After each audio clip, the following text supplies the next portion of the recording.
Bonjour à tous, bonjour à toutes. Vous écoutez Bazar. Nous nous retrouvons pour le deuxième épisode du cycle consacré à l'œuvre d'Alan Moore. Je suis, comme d'habitude, en compagnie d'Étienne. Salut Étienne. Bonjour tout le monde, bonjour Hugo.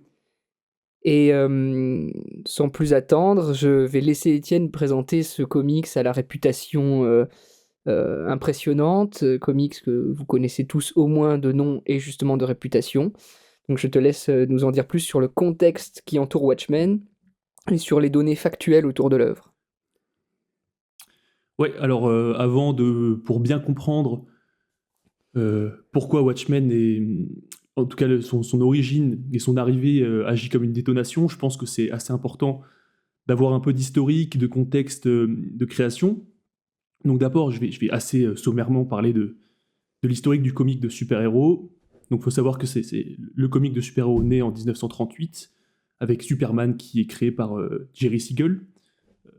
Et ensuite Batman qui lui succède assez rapidement, créé par Kane and Figure.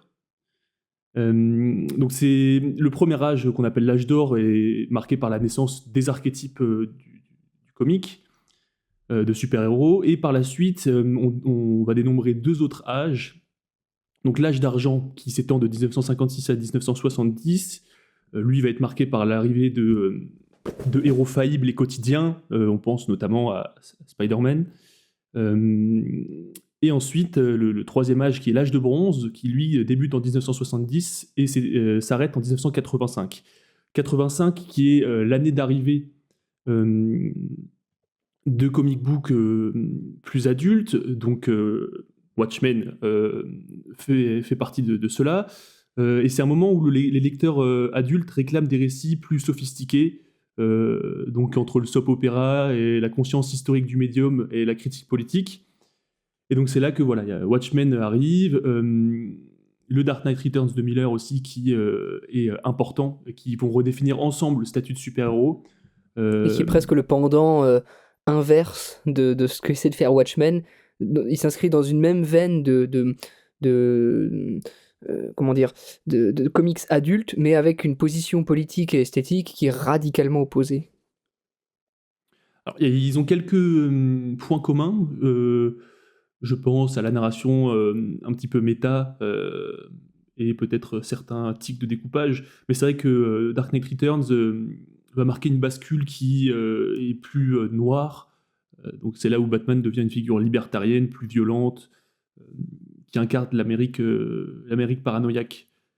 Euh, donc ça, c'est pour le contexte historique du comic de super-héros, mais il y a aussi un contexte politique et éditorial, enfin plus politique qu'éditorial, c'est-à-dire que lorsque Moore et Gibbons conçoivent Watchmen, il y a différentes tensions qui atteignent des pics, comme Ronald Reagan qui entame son second mandat présidentiel, euh, une rhétorique belliqueuse à l'égard de l'Union soviétique, il y a Thatcher qui impose un virage néolibéral en Grande-Bretagne, il y a aussi une amorce de politique de réforme qui bouleverse l'Union soviétique avec l'arrivée de Gorbatchev au pouvoir. Donc c'est vraiment une époque qui est très dense, qui marque une bascule également. Et en fait, Watchmen arrive dans un moment où on a une Amérique qui est dopée à la croissance, qui est confiante dans ses forces et ses mythes, euh, mais qui est quand même travaillée par l'angoisse nucléaire et quelques fractures idéologiques. Donc c'est là que Watchmen arrive. Watchmen disons, qui compte deux auteurs, mais il y a un troisième homme quand même, on reviendra plus tard dessus, et donc Alan Moore qu'on ne présente plus, et Dave Gibbons, lui qui est un dessinateur britannique, reconnu pour son style clair, très précis, très mesuré, ancien architecte de formation, donc il a une discipline graphique assez évidente qu'il applique à la bande dessinée, très rigoureuse, très composée, avec un découpage stable et méthodique. Euh, et Alan Moore parlait de Gibbons comme étant un géomètre du chaos. Donc, disons, 50% du génie de Watchmen est dû au génie de Dave Gibbons. Oui, la bande dessinée est de toute façon co-développée. Ça se sent quand on la lit, ça c'est nettement plus explicite quand on s'intéresse au contexte de production, notamment par les notes de Klinger sur la version commentée. On ressent une forme de symbiose et de ping-pong dans les idées. Et le dessin se développe à partir du texte, qui lui-même répond au dessin, et qui, ensemble, forment une structure. Donc c'est vraiment une œuvre conjointe, même si, comme tu le dis, il y a un troisième homme qu'il ne faut pas négliger. Mais dans la création, la conception de l'objet, Gibbons et Moore sont probablement aussi importants l'un que l'autre. Ouais, oui, totalement d'accord.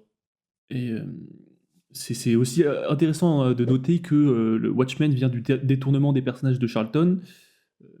Donc, il y a différents héros, The Question, Captain Atom, que Moore souhaitera utiliser et dans Watchmen pour les remettre au goût du jour, et DC va refuser, de par l'impossibilité de pousser les personnages originaux jusqu'à la conclusion que Alan Moore veut atteindre. Donc du coup, Moore va créer ses équivalents, donc les personnages qu'on connaît comme Rorschach, Dr Manhattan, qui vont devenir un espèce de test résistance des archétypes de super-héros. Est-ce que tu peux rapidement, en quelques mots, nous parler du troisième homme que nous évoquons depuis tout à l'heure, qui est le coloriste, donc? Ouais, Johnny Higgins, c'est un coloriste britannique qui a longtemps été sous-estimé. Et lui, il va être l'artisan de l'atmosphère chromatique unique de Watchmen, donc avec cette espèce de palette de couleurs très artificielle, beaucoup de teintes qui fonctionnent comme des symboliques ou de la narration par la couleur. Et je parlais de troisième homme parce que c'est vrai que voilà quoi, Moore et Gibbons sont extrêmement reconnus pour leur travail sur Watchmen.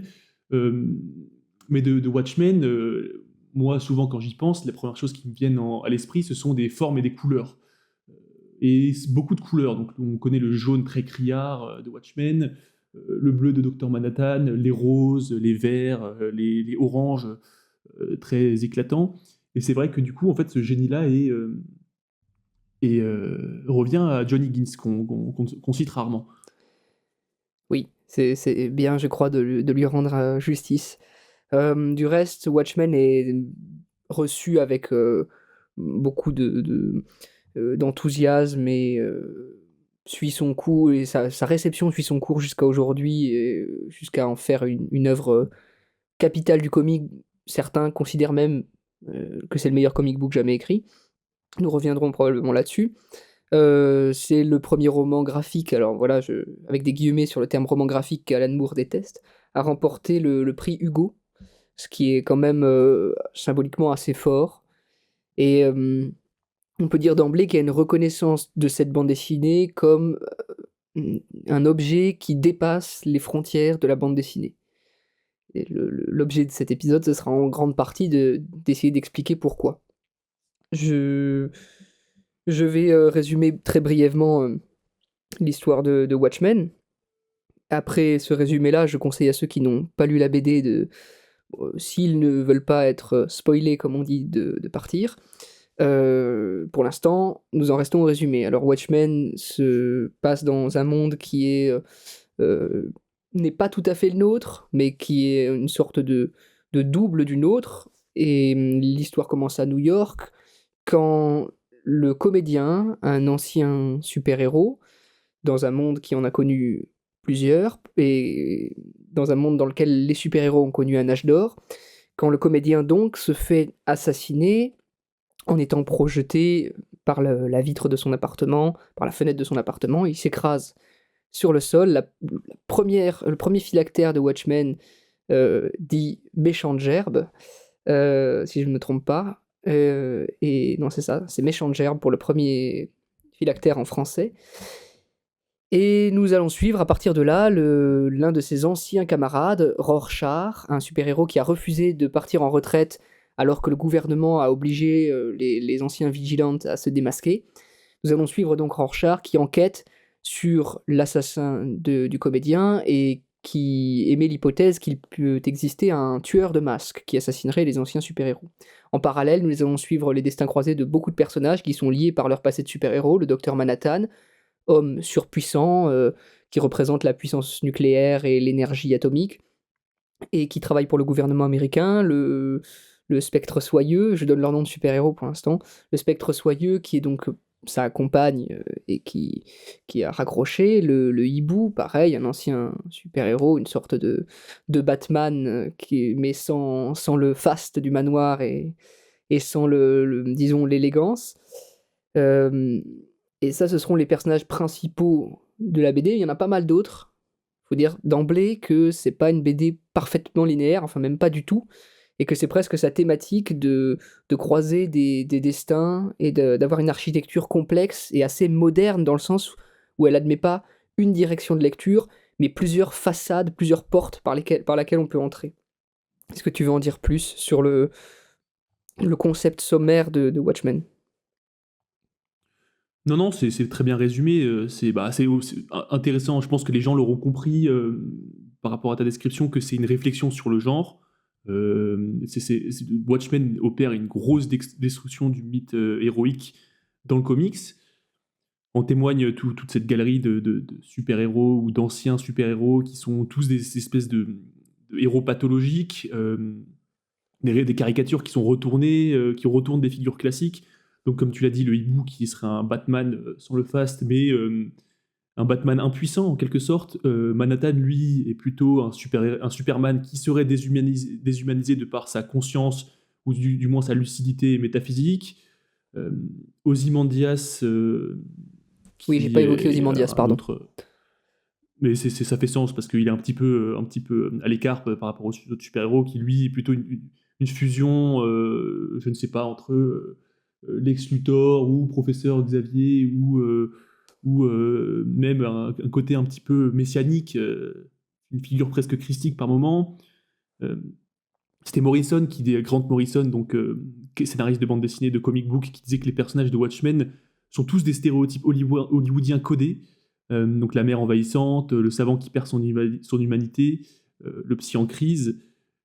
Donc il y a vraiment un côté très ironique justement à cette galerie de personnages et de super-héros. Et, et c'est cette ironie qui irrigue tout Watchmen. Et d'ailleurs, on souligne souvent l'ambition politique et métaphysique de Watchmen, qui est une bande dessinée qui parle du conflit nucléaire, du radicalisme politique, mais c'est aussi une bande dessinée qui joue beaucoup sur l'humour, sur la rupture de ton, sur les parallèles comiques, qui s'inscrit complètement dans la lignée du roman postmoderne de Thomas Pynchon, avec cette volonté de stratification, cette volonté de niveau de lecture, de jeu sur le langage et sur les codes, de citation, de culture populaire et de culture savante. C'est très pinchonien ou pinchonesque dans cette veine-là. Et il faut mentionner que c'est assez présent pour ceux qui n'ont pas lu la bande dessinée. Je pense qu'ils vont pouvoir commencer à faire attention à ne pas trop en savoir. Mais pour ceux qui n'ont pas lu la bande dessinée, il faut qu'ils s'attendent quand même à des contrepoints, à une sorte de contrepoint comique qui revient très souvent et qui est une forme de ligne de fond dans le style de Moore et de Gibbons, qui est à la fois présent dans le langage, dans les dialogues, mais aussi dans le découpage et la structure des pages, des planches de la bande dessinée, et parfois des effets de rupture qui créent un décalage comique à des moments où on s'y attend le moins. Et comme tu le dis, ce qui participe beaucoup de cet effet-là, c'est la volonté de citer et de pasticher et de commenter un genre très établi qui est la bande dessinée de super-héros. Dans le monde de Watchmen, les super-héros ont connu leur âge d'or, comme le super-héros éditorial a connu aussi son âge d'or, sauf que leur âge d'or est un âge d'or réel, où les super-héros ont vraiment existé, c'est-à-dire qu'ils se sont inspirés des premiers récits qu'ils ont vus pour devenir de vrais super-héros. Après quoi, les super-héros en tant que personnages de bande dessinée ont perdu en popularité, mais les super-héros en tant que personnages publics ont pris beaucoup d'ampleur. Et depuis qu'ils ont raccroché, ils ont à nouveau perdu en popularité, à l'exception de quelques-uns, dont Ozymandias, qui a capitalisé, donc Ozymandias qui est l'homme le plus intelligent du monde, il est présenté comme ça, qui est un ancien membre du groupe dont faisait partie Dr Manhattan, Rorschach, le hibou, le spectre soyeux, le comédien. Et donc Ozymandias a capitalisé sur sa popularité, a monté une industrie lucrative dans laquelle il vend des produits dérivés, des figurines, des séries d'animation. On voit déjà qu'il y a un commentaire, peut-être pas pour l'instant le plus subtil, mais déjà un niveau de lecture, un commentaire sur la capitalisation autour de la popularité et du format sériel des super-héros. Oui, bah, pour revenir sur l'ironie, je me souviens avoir lu dans la biographie d'Alan Moore, Incantation, qui est coécrite par plusieurs personnes, que il était très, comment dire, très déçu de la réception par les fans de Watchmen, parce que peu de personnes avaient compris l'ironie, ou du moins elle était souvent mise de côté. Donc c'est vrai que l'ironie, elle passe à tous les niveaux, donc elle est formelle dans le décalage entre le texte et l'image, elle est formelle enfin, elle rentre dans la narration par la critique du genre super-héroïque. Il y a une ironie politique aussi dans l'espèce de critique de l'Amérique réganienne, une ironie philosophique sur l'homme, la morale et l'histoire, une ironie métafictionnelle qui fait de Watchmen une autopsie du médium. Euh, et en effet, on peut voir ça comme un récit ironique. Cela dit, moi j'aimerais quand même peut-être, pour nuancer, je pense que c'est aussi un... En tout cas, moi je sais que je l'ai senti comme ça à ma toute première lecture, donc je l'ai lu une première fois. La première fois que je l'ai lu, je devais avoir 17 ans, c'était en 2019, si je ne me trompe pas, ou 2020. Et moi, j'avais absolument pas compris le second degré de Watchmen, je l'avais pris complètement au sérieux. Et en fait, je trouve, c'est mon point de vue, je trouve que c'est une œuvre qui fonctionne aussi très bien au premier degré. C'est-à-dire que chaque personnage peut être pris pour ce qu'il est, et il n'est pas forcément nécessaire d'avoir toutes les clés structurelles ou métafictionnelles pour comprendre Watchmen, Oui, il y a une épaisseur ou du moins pour dramatique pour les l'apprécier. personnages, ça c'est sûr. Ils sont très présents et campés en tant que personnages avec une histoire, un projet, une, un développement. Je suis d'accord sur le fait que c'est peut-être même presque un piège, même si, comme tu dis, la bande dessinée peut être lue au premier degré. C'est presque un piège qui est, pour les adolescents, les jeunes lecteurs, tous ne tomberont peut-être pas dedans, mais les jeunes lecteurs qui lisent Watchmen, c'est de prendre ça au premier degré complètement, du début à la fin. Ce qui a amené, par exemple, à idolâtrer un personnage comme Rorschach, qu'Alan Moore critique en fait dans la bande dessinée. Rorschach est un vigilante radicalisé sur le plan politique, qui a une vision binaire de la morale. On dit souvent que son masque noir et blanc, qui reprend les taches du test de Rorschach, taches mouvantes sur son masque, est un symbole de sa vision binaire de la réalité. Et c'est un personnage violent qui est prêt à tout, et qui ne fait aucune compromission en théorie, c'est pas tout à fait vrai, avec la morale et la vérité, pour punir ceux qu'il juge coupables d'une décadence. Et beaucoup ont pris ça au premier degré. Alan Moore s'en attristait, puisqu'il est d'un bord politique évidemment tout à fait opposé à Rorschach, qui est présenté comme un homme d'extrême droite. Cependant, ça reste, comme tu le dis, un personnage qui est très beau, qui est très ample, qui a une histoire, un passé, un développement psychologique très poussé, qui est en ce sens peut-être l'un des plus beaux personnages de la bande dessinée, en tout cas le plus développé, je crois. Euh, et, et l'humour, qui parfois devient un peu un cynisme dans le cas de Rorschach, est quand même intéressant, je crois, pour comprendre la portée politique de l'œuvre. D'ailleurs, je précise quelque chose, dans Watchmen, l'Amérique a gagné la guerre du Vietnam grâce au soutien du comédien et du docteur Manhattan, ce qui fait que Nixon en est à son, je crois, 5e mandat. Donc nous n'avons pas connu l'Amérique de Reagan. Et à la fin de la bande dessinée, Alan Moore et Gibbons s'en moquent avec un personnage qui dit: «Mais enfin, on va quand même pas, c'est l'Amérique, quoi, on va pas voter pour un cow-boy de cinéma à la présidentielle». Voilà. Et donc, de l'ironie partout, de l'ironie presque tout le temps, mais qui n'empêche pas une gravité thématique, puisque l'un des thèmes principaux de Watchmen qu'il faut quand même aborder assez vite, je crois, disons assez tôt, c'est la métaphysique et les questions philosophiques autour de la puissance de destruction et de l'arme nucléaire. Oui, entre autres, en tout cas, c'est largement incarné par le docteur Manhattan. Euh, donc le docteur Manhattan, qui est un scientifique qui, au cours du coup, d'un accident professionnel, se voit exposé à de très fortes radiations. Il va être désintégré, puis ensuite il va finalement devenir une espèce d'incarnation de l'atome. Euh, Et Capable en ce de... sens, ça devient un espèce Non, vas-y, pardon, c'était, je de voulais se dire... téléporter, oui, de se téléporter.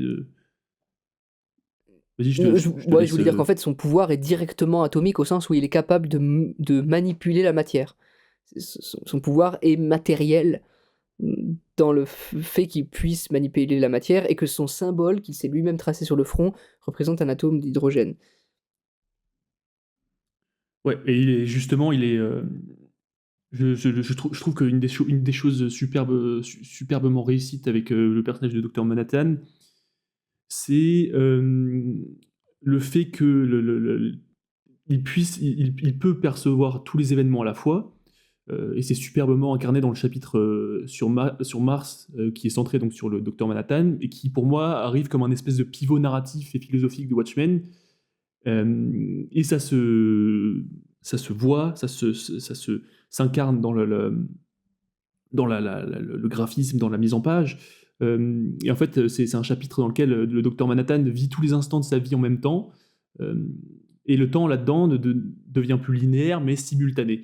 C'est-à-dire que la perception du docteur Manhattan abolit toute causalité.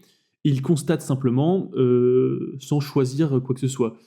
Et c'est ça qui fait du personnage du docteur Manhattan un personnage très réussi et très intéressant. C'est que pour lui, tout jugement moral est quasiment impossible, et sa vie n'est plus. En fait, il n'a plus de responsabilité, et il n'y a plus de dilemme dans sa vie, et c'est seulement un enchaînement d'événements, en fait.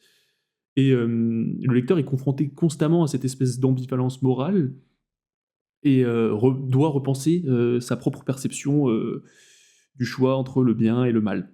Ça fait disons une portée philosophique et morale que je trouve très intéressante. Et le personnage de Dr Manhattan porte un nom d'être humain, c'est Jonathan, ou à l'abréviation John Osterman.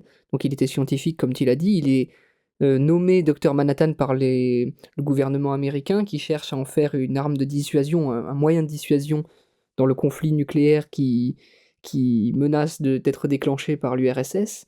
Donc avec un parallèle sur la guerre froide, avec la guerre froide, pardon. Dr Manhattan étant une forme de moyen de stabiliser les choses. Et ce personnage permet à Alan Moore de poser plusieurs questions et partiellement d'y répondre. Disons, que ferait Dieu s'il existait matériellement? Euh, que supposerait la présence d'une arme massive largement supérieure à ce que détiennent tous les autres pays du monde? Et qu'entraînerait le retrait de ce dieu arme des affaires des humains? C'est les questions qui sont posées principalement autour de Dr Manhattan et que pose sa présence dans l'œuvre. Il est donc son nom, c'est assez évident. Dr Manhattan fait référence au projet Manhattan et au développement de l'arme nucléaire par Robert Oppenheimer. D'ailleurs, il y a un parallèle à faire. Robert Oppenheimer, ça c'est Aurélien Lemans qui le note très bien dans son livre Watchmen No, Dieu, comics et super-héros. Il fait le parallèle avec Dr Manhattan et le dieu Vishnu, parce que Oppenheimer avait décrit la séance de test de la bombe nucléaire et avait expliqué qu'il s'était récité un passage de la Bhagavad Gita. Maintenant, je deviens la mort, le destructeur de monde. Et Dr Manhattan incarne d'une certaine manière cette forme de dieu avec l'idée du troisième œil qui serait le symbole qu'il a dessiné sur son front. Et donc il y a un parallèle entre une destruction qui a inspiré à Robert Oppenheimer une citation très spirituelle, et un être à la dimension spirituelle par le fait qu'il est comparé à Dieu, et qui est de fait potentiellement une arme de destruction. Et je crois que c'est quand même le personnage qui a peut-être que tu diras Rorschach, mais qui a le plus marqué la culture populaire, il me semble, Dr Manhattan. Hmm, je ne sais pas trop, c'est difficile à mesurer. C'est vrai que Rorschach est très apprécié, mais bon, de toute évidence, je pense que ce sont les deux personnages, en tout cas en ce qui me concerne, que je trouve les plus intéressants ou les plus épais. Euh, en termes d'écriture, après, même en termes de ce qu'on appellerait le chara design, je les trouve très réussis. Après, d'autres personnages ne sont pas en reste. Voilà, on a le comédien notamment qui est en quelque sorte la version qui en fait va être déjà d'un point de vue narratif le liant entre tous les personnages. Donc c'est-à-dire que c'est lui qui va faire en sorte que Rorschach commence son enquête et que qu'on assiste donc à cette espèce de fresque sur cette polyphonie sur tous ces anciens super-héros. Et donc le comédien qui serait une version cynique de Captain America, euh, une incarnation grotesque de l'interventionnisme américain. Donc il pratique la violence légitimée, pardon. Le, et c'est un violeur aussi, donc une figure morale qui est détestable. Mais en ce sens, c'est aussi un personnage qu'on pourrait comparer au nihilisme nietzschéen, par exemple, dans son abandon à la violence. Tu voulais dire quelque chose? Non, non, je réfléchis pour ce qui est des personnages. J'ai pas grand-chose à ajouter en l'occurrence, sinon que pour parler d'un autre personnage, le personnage de Laurie Jupiter fonctionne aussi comme un espèce de lien entre plusieurs personnages, et que c'est peut-être celle qui a le développement humain le plus conventionnel, c'est-à-dire qu'elle a des réactions qui peuvent un peu se rapprocher de celles que pourrait avoir le spectateur si on le transportait dans le récit. Alors que tous les autres personnages sont quand même plus ou moins incapables de dévier d'une position idéologique très ferme. Celle de Dr Manhattan est imposée par sa conception du monde qui le pousse vers le nihilisme et le relativisme total. Celle d'Ozymandias et là nous divulguons tout, et donc une position messianique qui entend sauver le monde, quel que soit le prix à payer. Le comédien, lui, est plus ambigu, mais en tout cas a persévéré dans son statut de personnage ambigu et volontairement farceur et volontairement cynique pour répondre soi-disant apparemment au cynisme du monde.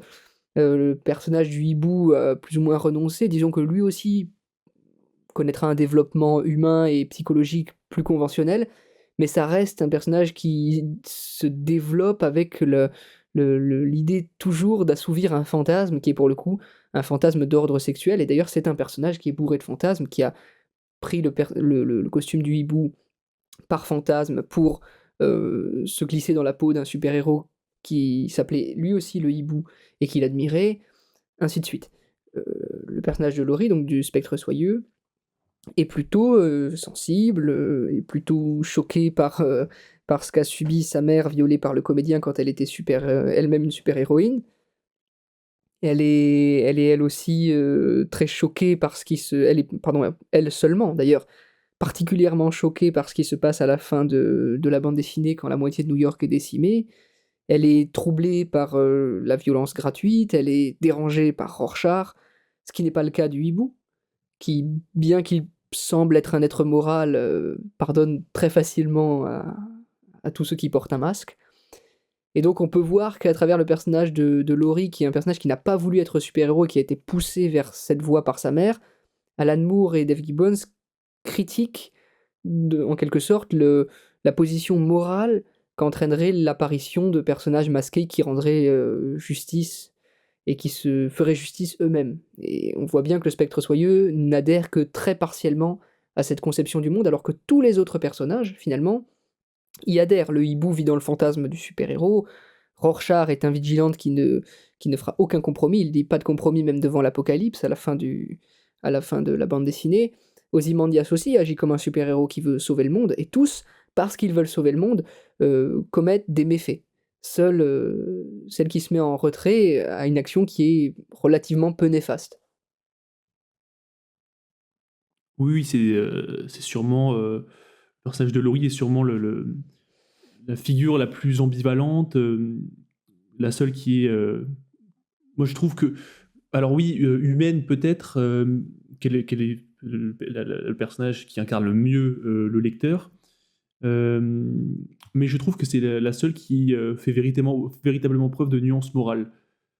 Et en ce sens, c'est un petit peu alors aux côtés de Rorschach peut-être, qui quand même, de par la narration que son journal impose, Laurie serait un des cœurs battants du récit. En tout cas plus que Docteur Manhattan, que le comédien ou que Ozymandias par exemple. Mais oui, oui, non, mais nous sommes d'accord là-dessus. J'ai pas grand-chose à ajouter, ni de. Je vais pas débattre parce que je partage ta position, même si je t'en avais parlé avant que nous enregistrions. Je trouve que le personnage de Rorschach est peut-être le fruit d'un léger raté de la part de Moore, dans le sens où Moore, visiblement, tente de mettre en place des éléments pour disqualifier son personnage de la justice morale, et effectivement, Rorschach n'est pas un personnage moral, mais de fait, c'est un personnage qui, du début à la fin, a les bonnes intuitions. Et qui, face au crime horrible d'Ozymandias, d'Adrian Veidt, c'est le vrai nom d'Ozymandias, décide de faire triompher sa morale, hein, c'est ça le problème, et la vérité face à l'idée utopique d'un bien commun.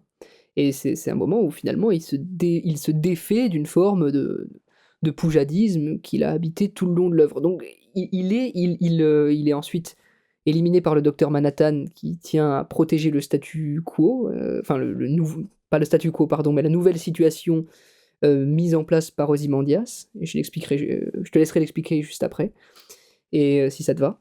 Et Rorschach meurt donc comme une sorte de martyr. Alors un martyr, certes, qui meurt de manière tout à fait surprenante, il est tué d'une case à l'autre, il n'est plus là, il est atomisé, désintégré. Il y a une forme d'effet presque comique et presque parodique dans sa mort, puisque c'est un personnage qui est condamné moralement du début à la fin par les auteurs de manière explicite, mais il a quand même un développement qui est plutôt positif. C'est-à-dire, si on prend son point de départ au début de l'œuvre et ce qu'il accomplit à la fin, c'est plutôt quelqu'un qui a vu juste. Et pour moi, c'est un petit raté de la part d'Alan Moore, parce qu'il regrette ce qu'on a fait du personnage de Rorschach, mais c'est un peu lui qui a permis qu'on en fasse cela. Et effectivement, pour saisir que Rorschach est d'extrême droite, il ne faut pas creuser très loin, mais pour nier qu'il a une action relativement positive à la fin de la bande dessinée, je trouve que il faut débattre et que c'est un peu plus ambigu. Je sais pas ce que t'en penses. Je trouve, alors peut-être là, serait-ce un léger point de désaccord sur la question de Rorschach, même si je te rejoins sur le fait que ce soit un personnage qui est admirablement bien écrit, qui est très épais, qui est réjouissant jusque dans ses interventions dans la bande dessinée.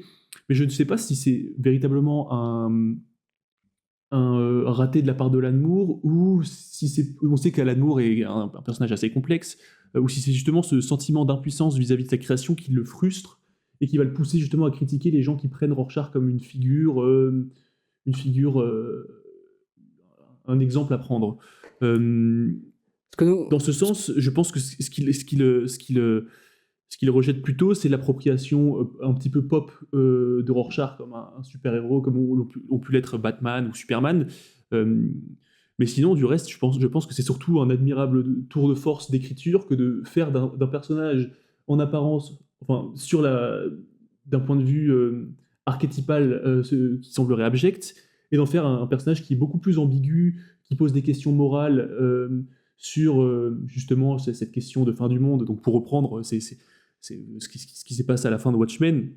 Le grand dilemme, c'est en fait un petit peu la mort de toute une ville pour le moindre mal. Donc, pour éviter l'apocalypse nucléaire, Ozymandias va échafauder un plan immense pour justement faire croire à une attaque extraterrestre sur New York. Et du coup,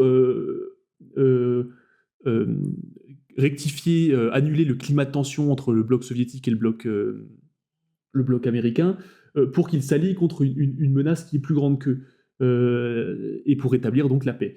Donc c'est un peu la question du moindre mal, et à la fin, c'est un dilemme moral qui est posé au lecteur. Rorschach, comme tu le disais, pas de compromis face à l'apocalypse, a déjà fait son choix, et il décide justement de continuer à lutter. Donc c'est sa vision du monde qui veut ça, donc une conception très forte de ce qui serait le mal ou de ce qui serait le bien. Et c'est un personnage du coup qui échoue en quelque sorte à nuancer ses points de vue. Et de l'autre côté, il y a encore le relativisme froid de Docteur Manhattan, des personnages plus humains comme le hibou ou Spectre Soyeux qui vont se changer les idées, disons, se détourner de ce cataclysme par la sexualité. Ils vont coucher ensemble après que ce soit arrivé. Et Docteur Manhattan va tout simplement s'exiler dans une autre galaxie il dira je vais essayer de trouver une galaxie moins compliquée. Donc pour moi, ça témoigne un petit peu de toutes ces questions morales qui sont posées tout au long de Watchmen et de manière très subtile. Et l'œuvre ne demande pas de trancher. Je ne pense pas qu'il faille prendre de position, mais elle demande plutôt justement de nuancer les positions de tout un chacun. Ton développement est très convaincant. Remarquez la grande maturité politique d'Étienne, qui fait preuve de beaucoup de sagesse. Alors que je suis peut-être tombé dans le panneau. Mais je maintiens quand même que je trouve qu'il y a une ambiguïté qui est peut-être mal placée. C'est-à-dire qu'elle est maintenue tout au long de la bande dessinée, et elle est formidablement maintenue. Et à la fin, je trouve qu'elle est dans un suspens qui est peut-être malvenu. Malgré tout, je pense que tu as raison sur l'essentiel, et que c'est une bande dessinée qui effectivement n'invite pas à trancher, même si il est possible de le faire, mais disons qu'elle ne pousse pas à le faire. Bien sûr, j'ouvre cette parenthèse et la referme aussitôt, nous ne vous recommandons pas de vous inspirer d'un quelconque personnage de Watchmen et encore moins de Rorschach. Euh, Ça c'est plutôt pas très recommandable. Pour en revenir à la bande dessinée, à ses implications morales, philosophiques, je pense qu'il faut aussi dire qu'il existe une autre dimension à cette bande dessinée, qui est une dimension de philosophie sur le médium. Puisque là, nous avons expliqué qu'elle était une bande dessinée parodique et politique, et qu'elle dérivait vers de l'éthique et de la morale, puis de la philosophie morale. Elle est aussi, par son découpage, une bande dessinée qui parle du temps, qui parle de la structure des choses, et qui met en scène, dirais-je, met en page des formes de synchronicité, un peu comme a pu le faire par exemple le film Donnie Darko de Richard Kelly, parce que là je vais entrer dans le domaine du découpage et de l'esthétique à proprement parler. Watchmen est une bande dessinée dans laquelle il y a beaucoup de phénomènes de montage parallèle, de séquences qui se répondent sur le plan symbolique. Par exemple, à un moment, on lance sur un plateau TV la phrase «Le spectacle est terminé», alors que la bulle qui l'annonce est disposée sur une autre vignette dans laquelle le spectre soyeux et le hibou viennent de se débarrasser de leur agresseur. Donc, d'un côté, on dit «Le spectacle est terminé» sur un plateau de télé, mais ça dialogue avec la fin d'une bagarre. Donc là, il y a un effet parodique, sauf que mis bout à bout, ça crée un effet de structure dans lequel ces cases poursuivant les dialogues d'une séquence pendant qu'une autre est montrée produisent un effet de commentaire parfois symbolique, et Watchmen est en ce sens une bande dessinée d'écho, de résonance. Il y a une hétérogénéité des médiums. Par exemple, on a des passages d'autobiographie, on a des vignettes qui présentent des illustrations d'une BD qu'un personnage est en train de lire. Il y a des extraits de pulp, donc, c'est ce que je disais. Et tout ça résonne, se tresse, apporte de l'épaisseur, et fait que Watchmen parle de la simultanéité, et met en image et en récit une forme de permanence du temps, incarnée donc par le docteur Manhattan, qui ne tranche pas entre le passé, le présent et le futur, et qui considère les trois comme une forme de continuum que lui-même peut parcourir grâce à ses pouvoirs.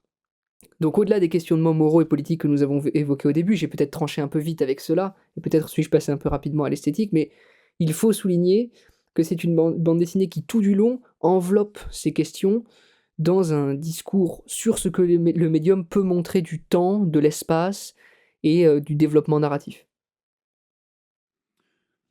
Oui, ça c'est vrai que d'un point de vue formel, c'est aussi pour moi un aboutissement. Donc pour revenir sur la structure, euh, c'est fait par un gaufrier classique de 9 cases, donc qui est une réappropriation de dicto. Donc il y a une rigueur structurelle déjà dès le début. Et chaque page fonctionne comme une espèce d'unité rythmique, sémantique, euh, qui est irriguée par tout un tas de motifs. Euh, et en fait, chaque planche est un espèce d'escalier d'illusion avec des transitions qui ont un écho, comme tu le disais tout à l'heure, qui est visuel ou textuel. Et ouais, voilà, c'est globalement beaucoup de rebondissements entre des interactions entre le texte et l'image. C'est-à-dire que le texte et l'image ne s'illustrent pas l'un l'autre, mais ils produisent du sens par friction. Donc tout au long enfin tout au long d'une grosse partie en tout cas de Watchmen, l'image commente ce qu'elle ne montre pas. Enfin, c'est-à-dire que l'image ne commande pas, mais elle montre autre chose plutôt, ou davantage. Il n'y a pas trop de redondance hiérarchique entre les deux, et par exemple, les scènes entre Laurie et Manhattan révèlent à l'image ce que les personnages ignorent au texte. Et il y a même tout un travail sur la typographie, au niveau des cartouches jaunes qui signalent la mémoire du journal de Rorschach, les bleus de la parole du docteur Manhattan, la mise en page, les déformations de bulles, l'usage du gras ou des pointillés qui participent à tout un tas de sémantiques visuelles actives. Et en fait, ce que j'ai trouvé extrêmement épatant avec le système graphique de Watchmen, c'est qu'il est porteur de sens, et ce, à tous les niveaux. Euh, donc c'est une œuvre qui est faite pour être relue. Donc comme tu le disais, la BD permet une dislocation active du temps et de l'espace, et il y a une espèce de panel optique du monde. Mais ce qui est vraiment intéressant aussi, c'est l'aspect voilà, de relecture. Donc le lecteur est un reconstructeur en quelque sorte. On verra qu'il y a une absence de narration explicative, il n'y a pas de langage interne, il n'y a pas de bulle de pensée, et c'est au lecteur de tout reconstituer en faisant des liens entre les enjeux du récit. Et au final, la structure de Watchmen est cyclique parce que le récit boucle sur lui-même. Donc ça commence par un smiley, un journal, et on répète. Et tu parlais de pièges, je me souviens tout à l'heure, et c'est vrai que Watchmen est pensé comme un piège à relecture. Donc certaines scènes n'acquièrent leur pleine signification qu'à la deuxième ou troisième lecture. Et ça, je trouve ça très intéressant. Mais d'ailleurs, c'est une bande dessinée en exergue du livre d'Aurélien Le Mans. Il y a une citation de Frank Miller que je vais vous lire. Euh, euh, Hop, pardon, excusez-moi, je la cherche. Voilà, il avait dit le pire ennemi du BDaste, c'est le temps. Parce que n'importe quelle bande dessinée peut se lire très vite. Si l'on parvient à ralentir le lecteur, on a maîtrisé l'art du comic book. Et bien sûr, si cette citation est placée là, c'est parce que Watchmen ralentit le lecteur, qu'il est pratiquement impossible d'en faire une lecture très rapide. Une première lecture prendra, à mon avis, au moins 20 heures de lecture, mis bout à bout, parce qu'il faut prêter attention aux textes qui dialoguent avec les images, qui les commentent, qui les contredit parfois. Et d'ailleurs, cette structure où la friction de plusieurs éléments visuels, narratifs, où comment dire, les parallèles et les effets de proximité produisent un sens différent, est très très utilisé, j'ai l'impression, dans les fictions qui veulent aborder la question du nucléaire et de la physique, et de ce que peut la physique du point de vue métaphysique.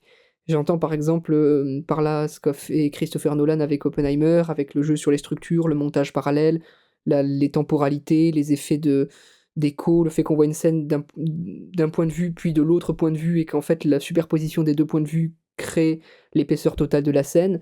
Je pense à ce qu'a pu faire Wes Anderson avec Asteroid City.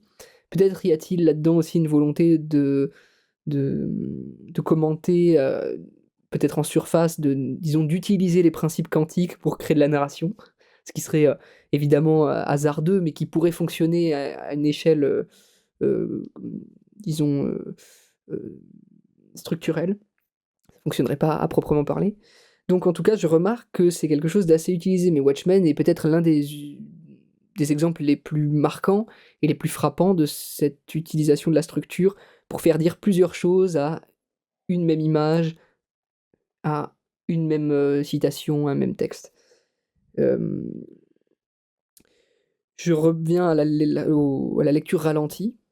C'est vrai que, comme tu parlais de relecture, il y a déjà presque une relecture pendant qu'on lit la première fois. Au sens où il arrive très souvent que nous soyons obligés de revenir sur une case, de regarder les cases que nous avons déjà regardées, de faire plus attention au dessin parce que ce qui est dit plus tard demande à ce que nous ayons fait une recherche un peu plus tôt. C'est vraiment un labyrinthe avec des effets de retour. Et à la fin, nous n'avons pas vraiment le sentiment que c'est une histoire linéaire que nous avons lue, même si elle a un début et une fin. Comme tu le dis, elle est relativement cyclique. Mais plutôt d'avoir parcouru un édifice qui, à la fin, est si éclaté, même s'il est très minutieusement préparé, mais si éclaté, qui nous laisse en suspens quant à notre manière d'interpréter l'œuvre dans son entier. Ça, c'est vraiment l'un des tours de force de Watchmen. Oui, mais c'est vrai que tu parles de la polyphonie, de l'œuvre, des œuvres sur l'atome. Euh, alors, c'est vrai que voilà, ça c'est certain que la structure très empreinte de postmodernité de Watchmen joue sur l'éclatement, sur la boucle euh, et sur disons, la multiplication des espaces-temps. Mais il y a quand même une architecture que je trouve qui permet quand même de s'y retrouver et de rendre ça très digeste. Par exemple, le fait que chaque chapitre soit composé du même nombre de pages, moi j'ai trouvé ça très confortable pour lire au niveau du rythme. Euh, Il y a tout un chapitre qui fonctionne en symétrie. C'est je crois que le chapitre 5, si je dis pas de bêtises, le chapitre sur Rorschach. Et en fait, c'est voilà, donc la première page imite la dernière page, la deuxième page l'avant-dernière page, et ainsi de suite.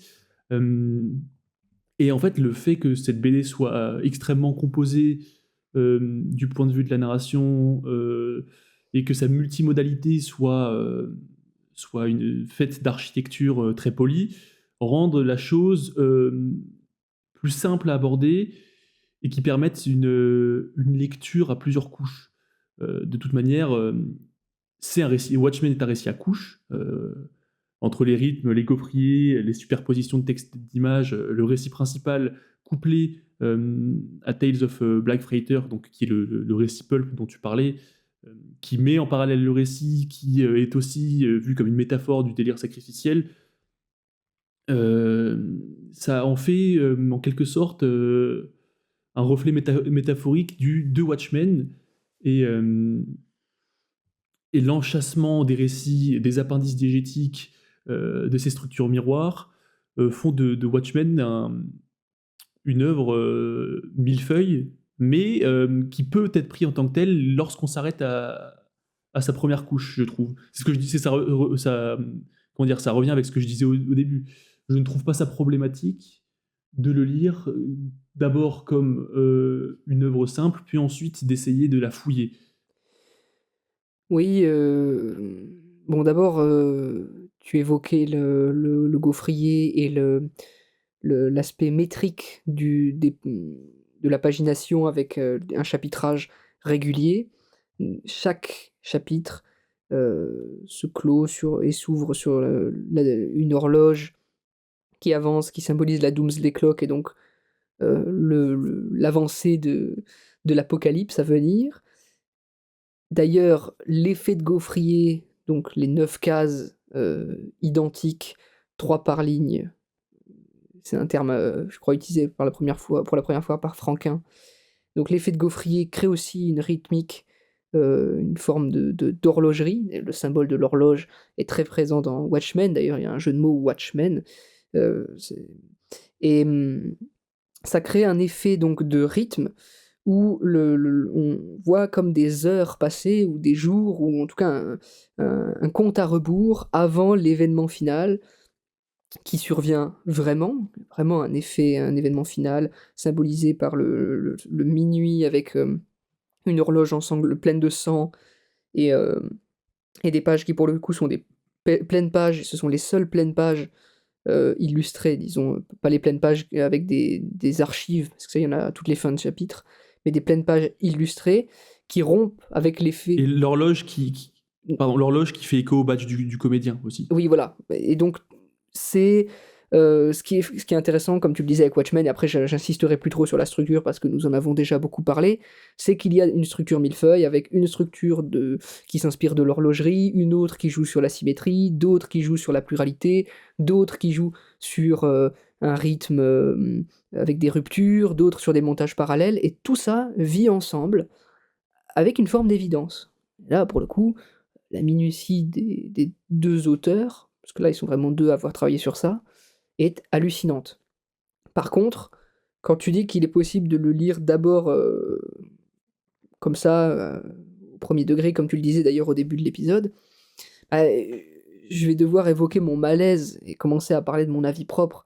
Mon malaise avec Watchmen, bande dessinée passionnante, fascinante, très riche, comme je pense que nous l'avons beaucoup souligné, mais je trouve qu'à la fin, vers la fin, dans la dernière partie, disons les 2 derniers chapitres, il y en a 12, hein, dans les 2 derniers, les auteurs s'égarent dans leur pastiche et dans leur délire postmoderne, où les personnages sont censés représenter un peu trop ce qu'ils sont. Ozymandias étant vraiment un grand méchant de pulp exilé dans une terre en Antarctique, dans un endroit reculé, dans un palais avec de très mauvaises intentions. C'est limite s'il n'y a pas des phylactères où il dit moi, ha ha ha.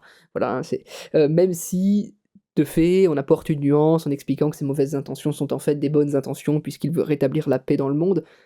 Mais je trouve qu'il y a une démesure dans la parodie qui déséquilibre la bande dessinée, et qui lui fait perdre toute possibilité d'être lue au premier degré, et qui entraîne comment dire, un cynisme trop gonflé, trop enflé, par rapport aux effets d'action, par rapport au discours politique, qui était très subtil jusque-là, et qui fonctionnait sous forme de jeu, d'énigmes, de mystères, et qui dès lors est une espèce d'opposition de grandes idéologies que j'ai trouvé un peu trop abstraite et en fait, pour le dire comme ça, pas subtile du tout. Et la bande dessinée est pleine de subtilité si on la prend dans son ensemble, mais je trouve qu'elle trébuche dans sa dernière partie. Et je sais que tu ne seras pas d'accord, alors je te laisse expliquer pourquoi. Ah, ça y est. On vient à notre second désaccord.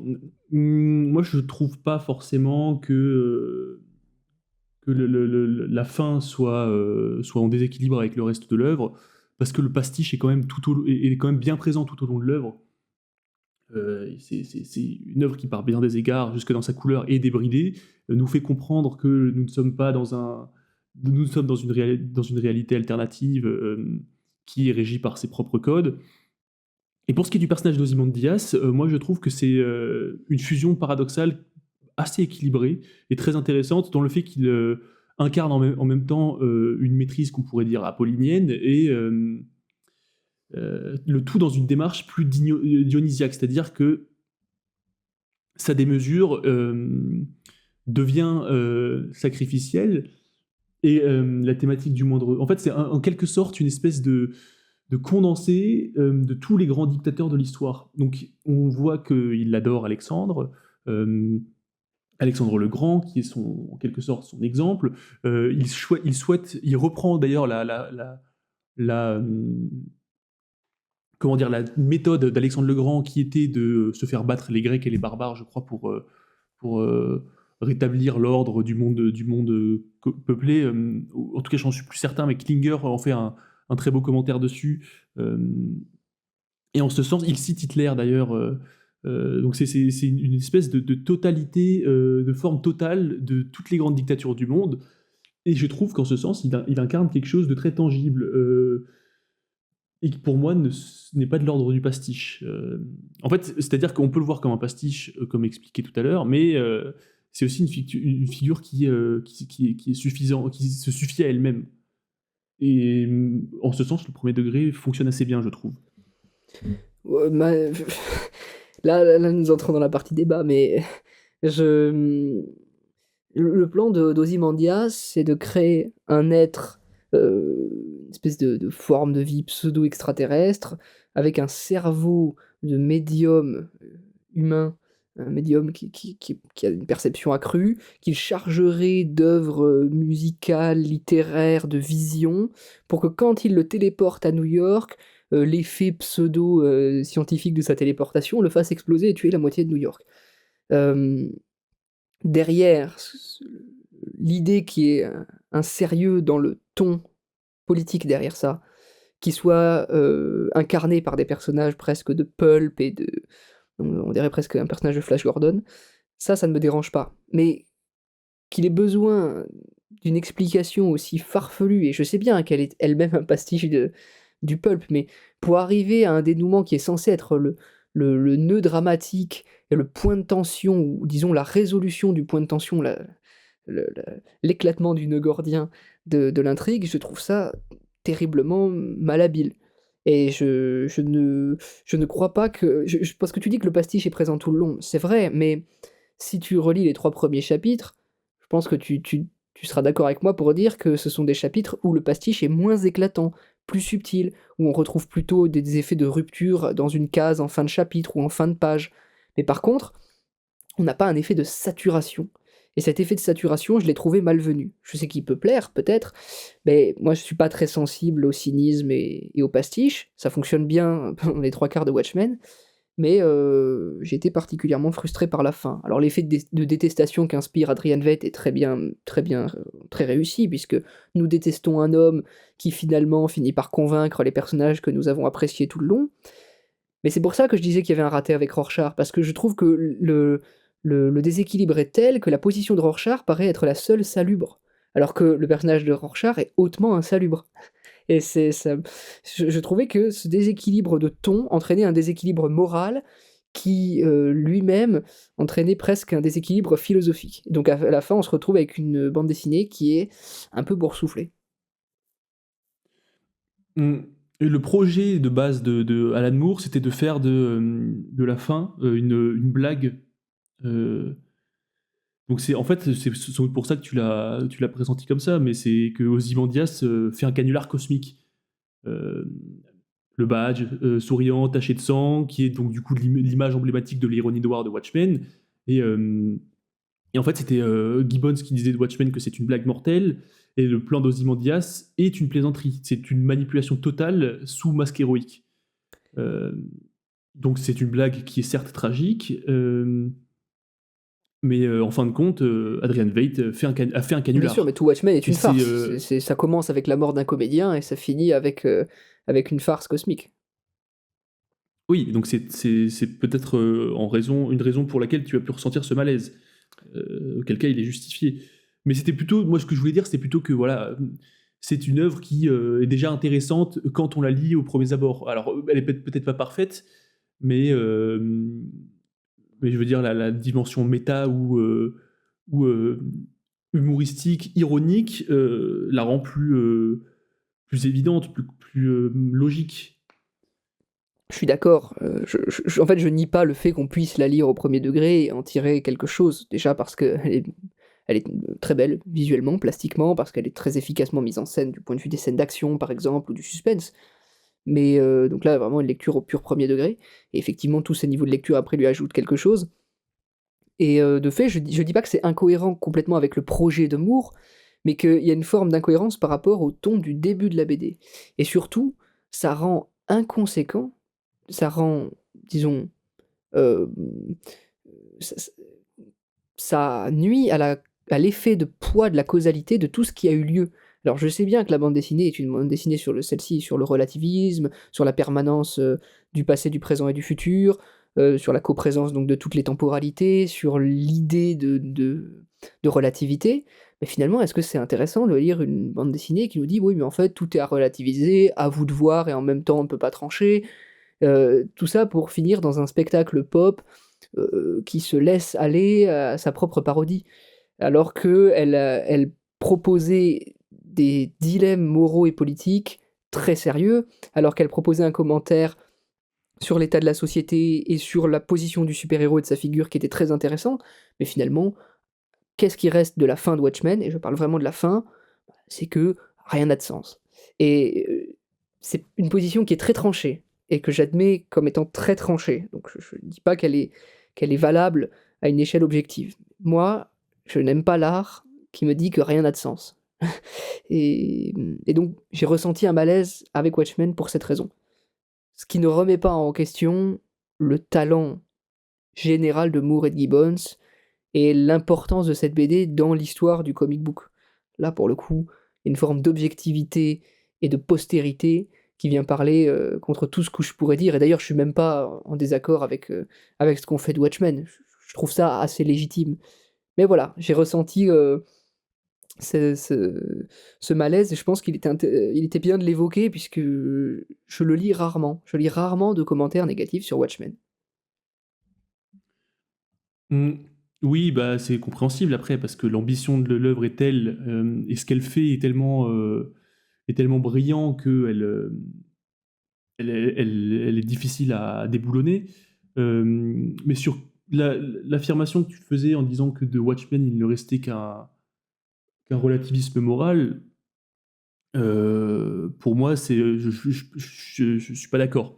Donc c'est vrai qu'il y a une vérité qui n'est pas absolue dans Watchmen, notamment avec des personnages qui incarnent une position morale irréconciliable, mais le fait que le récit ne départage pas clairement la morale à imposer, pour moi, est un tour de force plutôt. Ou si c'est pas un tour de force, en tout cas, c'est quelque chose qui a de la valeur.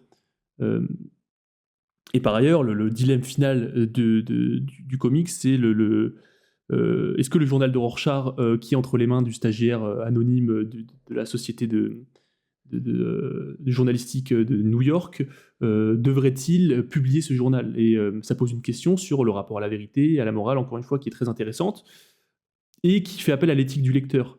Donc plutôt qu'une morale claire qui peut être intéressante, qui peut produire du sens, Watchmen propose plutôt une expérience qui serait critique, morale, ambivalente, et qui force à réfléchir, et justement c'est ce qu'elle nous fait faire. Je pense que cet épisode pourra témoigner de toutes les questions qu'on s'est posées, et le fait que Moore ne dise pas voilà, le bien est là, il demande plutôt et vous, qu'est-ce que vous feriez?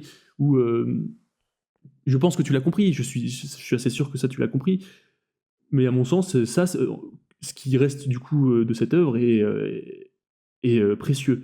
Oui, soyons clairs, je n'attends pas d'une bande dessinée comme celle-ci qu'elle me montre une voie morale à suivre. Je trouverais ça presque aussi détestable, enfin beaucoup plus détestable d'ailleurs que ce qu'elle fait en fait, puisque je trouve pas ça détestable ce qu'elle fait.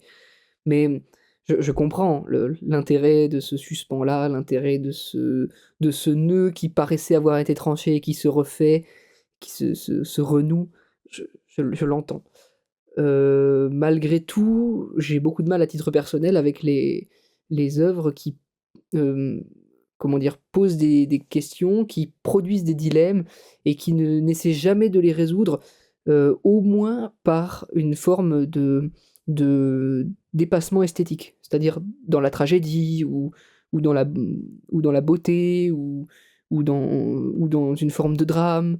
Là, en l'occurrence, j'ai l'impression qu'il va un peu partout, il explore toutes les voies possibles, pour montrer qu'il les a toutes explorées, pour expliquer que sa bande dessinée se lie à tous les niveaux, et de fait, il réussit une chose très forte, c'est que même quand, comme moi, on a été, un peu déçus par la fin, on est poussé à relire Watchmen et à se demander si, depuis le début, il n'y a pas une autre façon d'appréhender cette bande dessinée pour ne pas être déçu, à la prendre à un autre degré de lecture. Donc là, je suis d'accord, c'est une vraie réussite de constructeurs et de quand je dis il, je dis Alan Moore, mais c'est Alan Moore et Gibbons, hein, de de de constructeurs et de concepteurs, d'objets et d'albums, de bande dessinée. Maintenant, je trouve que ça lui retire, de l'ampleur, et que ça lui retire une forme de beauté, à laquelle elle aurait pu prétendre. Mais c'est complètement partial de ma part. Je conseille à tous ceux qui nous écoutent chaudement de lire, Watchmen, et je pense qu'ils ne seront pas déçus. De la même manière que moi, je ne suis même pas déçu par l'entièreté de cette bande dessinée. Je la connaissais bien sûr avant de préparer le podcast. Là, elle me en finissant de la lire pour préparer, j'ai ressenti quelque chose que finalement, je pouvais m'attendre à ressentir, mais que j'espérais ne pas ressentir. J'espérais qu'il y aurait, que je trouverai là, cette fois, en redécouvrant ce plan machiavélique d'Ozymandias, enfin quelque chose qui me permettrait de me dire: «Oui, d'accord, il y a pas un message, pas une morale claire, mais une façon de m'amener vers, des hauteurs émotionnelles, heu, vers lesquelles peuvent m'amener en général les grandes œuvres d'art». Bah, je trouve que ça le fait pas. Donc j'ai du mal à dire que enfin c'est facile pour moi de dire que c'est une grande bande dessinée, que c'est l'œuvre d'un grand auteur et d'un grand illustrateur. J'ai plus de mal à dire que c'est du très grand art. Pour moi, il y a quand même quelque chose qui est résolu par Watchmen, mais en tout cas, alors peut-être que rétroactivement, c'est plus le cas aujourd'hui, mais à l'époque à laquelle elle sort, à mon avis, ça résout quelque chose, et ça résout le genre, en fait, finalement, du Ça, comics. c'est vrai. Elle permet de résoudre une espèce d'enclave dans laquelle le comic se trouve, en le déconstruisant, en le critiquant, puis en le reconstruisant petit à petit par la bande dessinée, enfin par le dessin, et lui fait accéder à une espèce de maturité esthétique, morale, narrative qui serait inédite. Donc si son dépassement, en tout cas la proposition morale ou la conclusion morale n'est peut-être pas au rendez-vous pour toi, tu admettras que son dépassement peut être esthétique et médiatique pour le coup. Et en ce sens, c'est pour ça que je comprends que tu dises que c'est une grande bande dessinée, pas une grande œuvre d'art, mais je pense que c'est une œuvre qui propose des choses aussi intéressantes que certaines grandes œuvres d'art. Et pour moi, le dépassement esthétique et formel, lui, personne ne pourra le remettre en cause.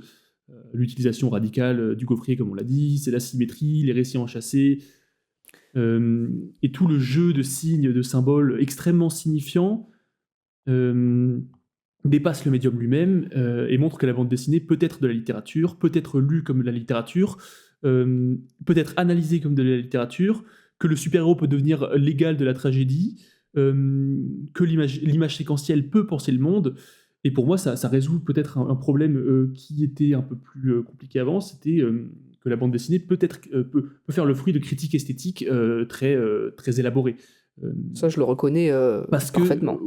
Watchmen est une œuvre qui transcende son genre, en le prenant très au sérieux, sans mépris, en poussant le médium dans ses retranchements, en affrontant l'histoire du médium, euh, en le menant à son point de rupture.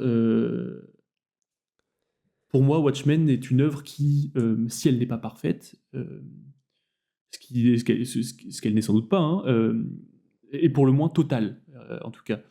Donc, Mais je te rejoins, reconstruire une éthique du regard par la lucidité critique du lecteur, qui serait le seul garant d'un sens possible, en quelque sorte. bah, je te rejoins complètement sur tout ce que tu viens de dire, qui est très, très bien explicité, et qui est d'une justesse totale, forme de synthèse du genre, forme de synthèse de la forme, dépassement des attentes autour de la forme bande dessinée pour réinventer le regard du public et de la critique sur le médium. Watchmen a imposé à la bande dessinée de super-héros de se réinventer parce qu'elle était passée par là et que, étant passée par là, cette bande dessinée imposait, qu'on revoie la figure du super-héros qui a été mise à mal par,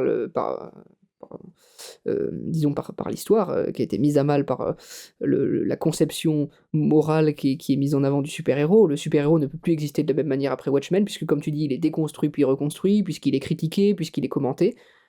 Un seul point où je suis pas d'accord, c'est quand tu dis qu'il y a pas de mépris. Moi, je pense qu'il y a un vrai mépris pour le genre de la bande dessinée de super-héros dans Watchmen. On sent qu'il aime la bande dessinée de super-héros, mais il y a une forme de mépris.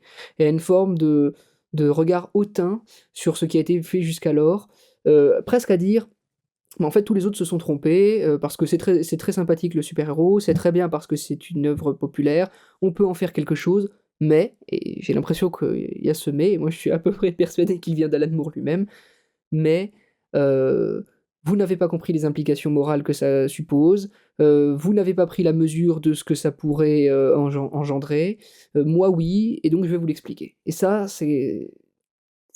m'embête vraiment. Et la fin, ce pastiche avec cette incapacité de résoudre des problèmes qu'il a posés, ça me met mal à l'aise quand on sait qu'il s'inscrit pas au premier degré dans le genre, mais qu'il essaie de faire une BD qui est une BD de super-héros, en fait, presque sans super-héros, quoi. Et ce qu'il a le droit de faire, bien sûr. Mais donc, finir dans une surparodie, bah, je trouve que c'est dommage. Voilà. Peut-être que je suis un peu amer, hein, mais Ne croyez pas que je pense ça de toute la bande dessinée ou que je pense qu'il faille remettre en question le statut. Si, Hugo est un horrible élitiste. Il méprise absolument toutes les bandes dessinées. Il voit ça comme une sous-culture. Mais non, justement, pas du tout, parce qu'en fait, bon, je sais que tu rigoles, mais parce qu'en fait, moi, j'ai eu du mal à le voir me dire, ouais, en fait, les super-héros dont tu lis les aventures depuis des décennies, je me suis mis à la place d'un lecteur de cette époque, bon, en fait, c'est un petit peu des fascistes, c'est un petit peu des ringards, bon, et il serait temps de balayer tout ça pour en faire autre chose. Et ça, je trouve ça déplacé. Moi, je trouve pas du tout, pour le coup. Je pense même qu'Alan Moore ne méprise absolument pas le comic book. Je pense même qu'il le vénère, en fait, comme un médium populaire et mythologique. Mais ce qu'il méprise plutôt, c'est l'appauvrissement culturel et industriel du comic book et sa captivité éditoriale. Et sa paresse créative. Donc il attaque plutôt la structure que l'art en lui-même. Et ça, je pense que c'est une position critique qui est assez louable. Le fait de faire un... Bon, finalement, on verra que c'est un peu le serpent qui se mord la queue, parce que Watchmen va devenir un produit culturel C'est pas sa faute, ça. et, euh, et populaire. Oui, d'ailleurs, il s'est bien fait avoir par DC Comics.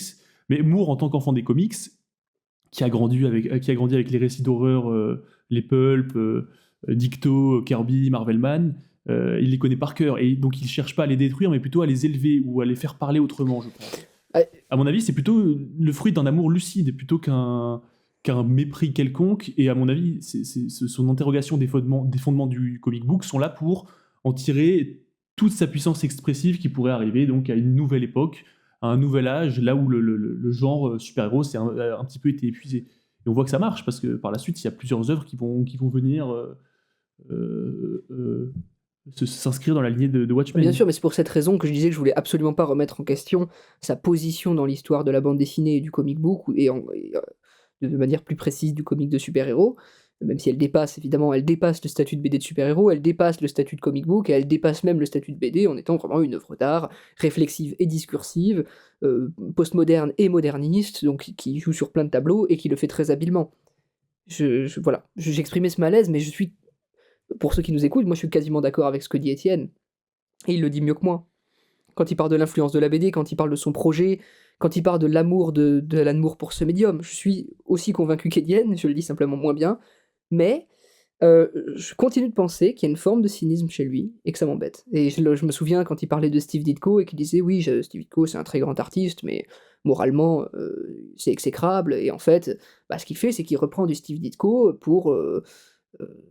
disons, dire Steve Ditko, ça aurait pu être comme ça, quoi. Et ça, c'est quelque chose qui me crispe. J'aime pas quand l'art est un commentaire permanent de ce qui s'est fait avant, et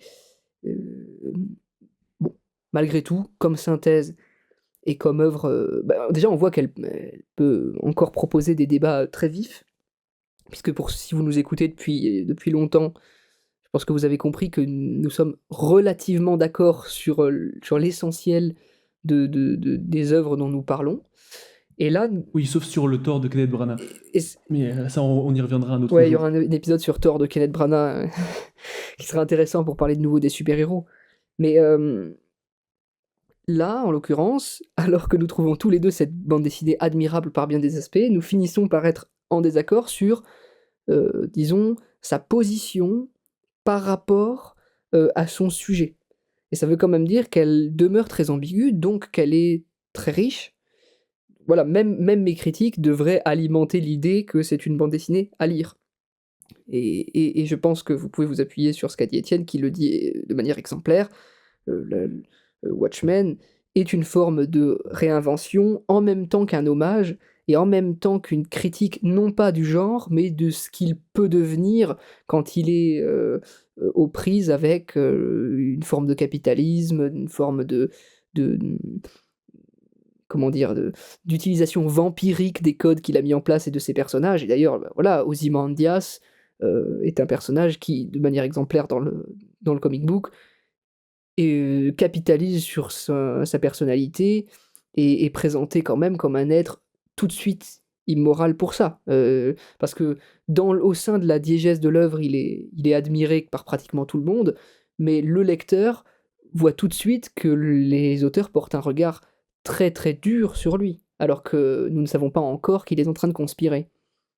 Donc j'avoue que la finesse de Watchmen existe, mais pour moi, elle trouve son point de déséquilibre dans ce pastiche malmené et malmené à la fin, et elle ne va pas sans un certain cynisme, et c'est peut-être depuis ce cynisme qu'il a réussi à créer une œuvre aussi originale. Mais je trouve qu'il n'a pas réussi à se débarrasser de ce regard. Moi, quand je l'écoute en interview, Alan Moore, Dieu sait que je l'ai fait, que euh, ne serait-ce que pour préparer ce podcast, je le, bah, je le trouve très condescendant, et je pense qu'il a une opinion de son art qui est, comment dire, qui est trop. Ah, je trouve pas les mots, pardonnez-moi, là, j'ai plus de c'est plus préparé, là, j'avais pas réfléchi à ce que j'allais dire, mais il a une vision de son art qui est, bah, je vais réutiliser le terme, déséquilibrée par rapport à ce qu'il représente vraiment vis-à-vis de ses, entre guillemets, collègues. Je pense pas que ce soit un plus grand auteur de bande dessinée que Frank Miller, par exemple. Mais bon. Mmh. Oui, c'est un bon point. C'est vrai que moi non plus, j'ai eu beaucoup de mal parfois avec Alan Moore et la personne qu'il est. Et il est un peu compliqué, quoi, entre son mysticisme, pardon, un petit peu abscon, quelques sorties médiatiques. On sait que c'est un mec qui est quelque peu nébrosé, il me semble. J'avais cru comprendre qu'il avait parfois attaqué des gens un peu gratuitement. Euh, voilà, c'est quelqu'un qui est assez particulier, en quelque sorte. Mais en passant au-dessus de cela et en se concentrant uniquement sur l'œuvre en tant que telle, moi je ne vois pas exactement la même chose que toi. Alors je vois du cynisme, mais je vois un cynisme qui serait peut-être composé, parfois lucide et ironique. Euh, mais bon, je maintiens ce que je disais sur la position de Watchmen et nous trouvons du coup ici un point de Oui, désaccord, mais nous ne tomberons pas d'accord sur ce point-là, je crois, mais bon, après, pour ce qui est du personnage de Moore, ça lui appartient, il a bien le droit de faire ce qu'il veut, là, nous jugeons de son art, mais justement, ce qui m'embête, c'est de le retrouver dans la BD en le lisant. Peut-être que c'est une déformation de ma part, parce que je connais le personnage de Moore. En tout cas, nous finissons sur cette espèce d'extase esthétique que tu as ressentie, et sur ce malaise qui vient un peu gâcher une lecture qui était pour moi de nouveau très excitante et passionnante et épuisante, parce qu'elle est épuisante physiquement, mentalement. Je crois que tu seras d'accord pour dire que quoi qu'il en soit, c'est probablement, et ça on peut le dire pour conclure de manière objective, l'un des objets en bande dessinée les plus épais. Pardon? Ouais, alors bah, justement, là, c'est là-dessus que j'ai un point de désaccord. Je parlerai pas forcément d'accomplissement, mais en tout cas, je parlerai d'épaisseur thématique et dans sa réussite, dans sa manière de ralentir la lecture et d'en faire un objet volumineux et à part. Je trouve que là, pour le coup, on rencontre ce qui se fait pratiquement de mieux en bande dessinée avec, sans doute, l'œuvre de Chris Ware. oui, et Chris Ware, sans doute, mais disons que moi, c'est plutôt ça va être un désaccord thématique et esthétique plutôt. Bah, j'aime beaucoup Jimmy Corrigan. J'ai eu beaucoup plus de mal avec Building Stories, que je trouve que c'est un projet un petit peu vain et, euh, et ici un petit peu. Alors, je prête des intentions à Chris Ware, mais on sent aussi qu'il y a ce côté de bah voilà, je veux révolutionner la BD par la structure et qui se prend un peu pour le Joyce de la Oui, bande comme dessinée, Moore. quoi. Oui, sauf que Watchmen est mieux que Building Oui, Stories. nous sommes d'accord. Je disais en tout cas qu'ils avaient cette volonté de faire des objets qui se remarquent par rapport au tout venant de la BD. Il y a des choses formidables dans ce que j'appelle le tout venant, mais je veux dire en termes de format, de temps de lecture et d'ambition, c'est remarquable. Et pour le coup, c'est remarquable par rapport à presque tout ce qui s'est fait avant dans le comics. Et là, je suis d'accord sur le fait qu'ils ont touché quelque chose parce qu'ils ont réalisé leur ambition. Ils n'ont pas fait que la formuler ou en faire un projet un peu vain, ils ont réussi à la mener à bien. Après, s'entendre sur les détails et sur les réussites propres de la BD, c'est un autre débat que nous ne parviendrons pas à mener à son terme aujourd'hui. Sur ce, je pense que nous pouvons conclure pour l'épisode du jour. À part si t'avais des choses à rajouter. Non, non, c'est bon pour moi. J'ai poussé mon petit coup de gueule contre une bande dessinée que tout le monde adore. J'attends les crachats qui vont venir partout. Non, je rigole. En plus, je crois que nos auditeurs sont très courtois. Et je le prie de pardonner à tous ceux qui sont des amateurs et des admirateurs de Watchmen. J'aime la bande dessinée aussi. Je la trouve passionnante. Je maintiens. Et si un jour vous nous rencontrez, vous discuterez avec Étienne. Je resterai dans un coin pour parler du tort de Kenneth Branagh. Bon, sur ce, je pense que nous pouvons refermer la porte du bazar, nous pouvons nous dire à bientôt, et il y aura encore au moins un épisode dans ce cycle. Et nous allons nous reposer après cette très très très éreintante lecture de Watchmen, le prétendu plus grand comic book de tous les temps. À vous d'en juger. Au revoir.